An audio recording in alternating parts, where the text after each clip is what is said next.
अस्सलामु अलैकुम। आज हम जानेंगे कारून का खजाना और उसका अंजाम। दुनिया के किसी भी खजाने का जिक्र कारून के बगैर अधूरा है। बहुत से किस्से, कहानियां और रिवायात कारून और इसके खजाने के मशहूर है, लेकिन आज हम आपको कुरान शरीफ और कुछ हवालों से कारून और इसके खजाने का वाकया बताएंगे, जिसे सुनकर आपको एक बेहतरीन नसीहत मिलेगी। आपसे गुजारिश है इस वीडियो को पूरा जरूर देखें। दोस्तों, कारून वही शख्स है जिसका जिक्र कुरान मजीद में सबक हासिल करने के लिए किया गया है। कारून हजरत मूसा अलैहिस्सलाम के चाचा बसर का बेटा था। वो बचपन से ही बेहद हसीन और खूबसूरत था। इसी वजह से बनी इजराइल के लोग उसे मुनव्वर कहकर पुकारते थे, यानी खूबसूरत। जब कारून जवान हुआ तो बहुत नेक लोगों में वो शुमार किया जाने लगा, यहाँ तक कि वो तौरेत का बहुत बड़ा आलिम बन गया। कारून अपना ज्यादा समय हजरत मूसा अलैहिस्सलाम की खिदमत में गुजारा करता था। इसी वजह से वो तौरेत का बहुत बड़ा आलिम बन गया और वो बहुत अच्छी आवाज का मालिक था। वो तौरेत को खूबसूरत अंदाज में पढ़ा करता था। इसी वजह से लोग उसका बहुत ही अदब और एहतराम किया करते थे।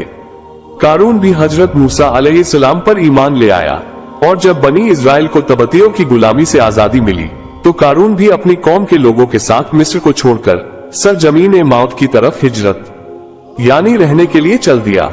वहां कारून के हालात एकदम से बदल गए और इसके हाथ में बेशुमार दौलत आई। देखते ही देखते वो अपनी कौम का सबसे अमीर शख्स बन गया।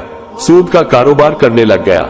लोगों से फसलें खरीद कर कई महीने तक इनको छुपा कर रखता और फिर महंगे दामों में उन फसलों को बेचा करता था। फिर वो ऐसा अमीर हो गया कि उसके खजाने की चाबियां 300 ऊंटों और खच्चरों पर लादी जाती थी और हर चाबी चमड़े की होती थी, जो कि एक खजाने की चाबी होती थी। तारीख में लिखा गया है कि कारून से ज्यादा दौलत और शोहरत किसी शख्स को नहीं मिली, जिसका जिक्र अल्लाह तौला ने कुरान शरीफ में कुछ इस तरह से किया है।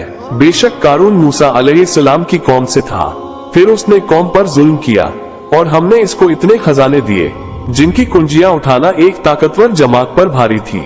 एक और जगह पर अल्लाह तौला ने इरशाद फरमाया है, जब कारून से उसकी कौम ने कहा, घमंड मत करो, बेशक अल्लाह तौला इतराने वालों को पसंद नहीं करता, और जो दौलत तुझे अल्लाह तौला ने दिया है इसके जरिए से अपनी आखिरत को बेहतर कर और अल्लाह को राजी कर और एहसान कर, जैसा अल्लाह तौला ने तुझ पर एहसान किया, और जमीन में फसाद मत कर, बेशक अल्लाह तौला फसादियों को पसंद नहीं करता। मोहतरम अजीज दोस्तों, कारून शुरू में हजरत मूसा अलैहिस्सलाम के मानने वालों में शामिल था।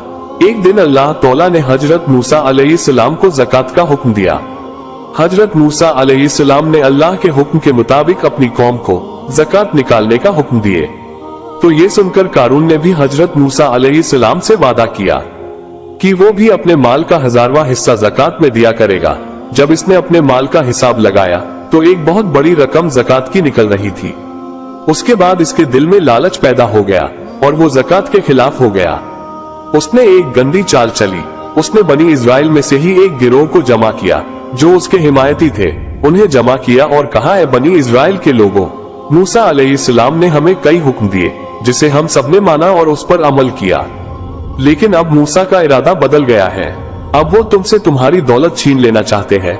कारून ने अपनी कौम में से एक औरत को कुछ पैसे देकर हजरत मूसा अलैहिस्सलाम पर इल्जाम लगाने के लिए भी कहा, ताकि हजरत मूसा अलैहिस्सलाम को बुरा साबित किया जा सके।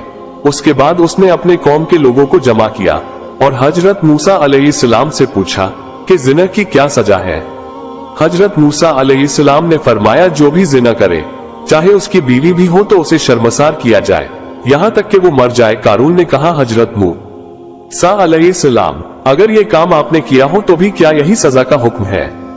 हजरत मूसा अलैहिस्सलाम ने कहा, हाँ, अगर ये काम मैंने भी किया तो भी यही हुक्म है। कारून ने कहा, बनी इजराइल कुछ लोग ये मानते हैं कि आपने फला औरत के साथ जिना किया है। उसके बाद हजरत मूसा अलैहिस्सलाम ने कहा, उस औरत को मेरे सामने बुलाओ। उसके बाद उस औरत को हजरत मूसा अलैहिस्सलाम के सामने लाया गया। हजरत मूसा अलैहिस्सलाम ने कहा, ए औरत, तुझे उस अल्लाह तौला की कसम है जिसने बनी इजराइल के लिए दरिया को फाड़ दिया और सलामती के साथ दरिया को पार करवाकर फिरौन से बचाया, सच कह दे कि मामला क्या है। हजरत मूसा अलैहिस्सलाम के जलाल से वो औरत सहम कर कांपने लगी और उसने पूरे मजमे के सामने साफ साफ कह दिया कि ए अल्लाह तौला के नबी, मुझे कारून ने बहुत दौलत देकर आप अलैहिस्सलाम पर झूठा इल्जाम लगाने के लिए कहा है। उसके बाद हजरत मूसा अलैहिस्सलाम अल्लाह की बारगाह में सजा शुक्र में गिर पड़े और सजदे की हालत में ही हजरत मूसा अलैहिस्सलाम ने ये दुआ मांगी, या अल्लाह कारून पर अपना अजाब नाजिल कर दे। उसके बाद वो सभी लोग जो कारून के साथ थे वो उससे अलग हो गए और हजरत मूसा अलैहिस्सलाम ने अल्लाह तौला के हुक्म से जमीन को हुक्म दिया कि ए जमीन कारून को और खजाने को खत्म कर दे। तो जमीन फट गई और कारून का खजाना और जो इसके मानने वाले थे सब लोग भी जमीन में धंसने लग गए और देखते ही देखते कारून, उसका महल और उसका खजाना सब कुछ इस जमीन में धंस गया। जब ये सब कुछ जमीन में धंस गया तो जमीन दोबारा बंद हो गई जैसे पहले थी। मोहतरम अजीज दोस्तों, हमें जो चीज दी गई है वो सिर्फ दुनिया तक ही साथ रहने वाली और काम आने वाली है, जबकि कारून को भी दुनियावी जिंदगी का सामान दिया गया और उसने इस पर गुरूर और तकब्बुर किया तो वो भी फिरौन की तरह अजाब से नहीं बच सका।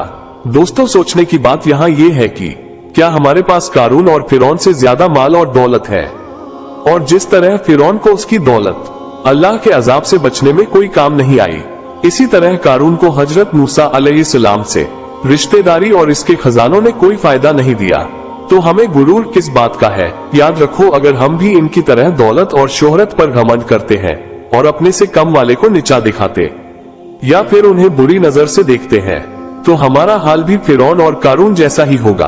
अल्लाह तौला से दुआ है कि अल्लाह तौला हम सबको अपने प्यारे नबी सल्लल्लाहु अलैहि वसल्लम से बेपनाह मोहब्बत करने और उनके बताए हुए रास्तों पर जिंदगी गुजारने की तौफीक अता फरमाए और हमें हर बुरे काम से बचाए और ज्यादा से ज्यादा नेक काम करने की तौफीक दे।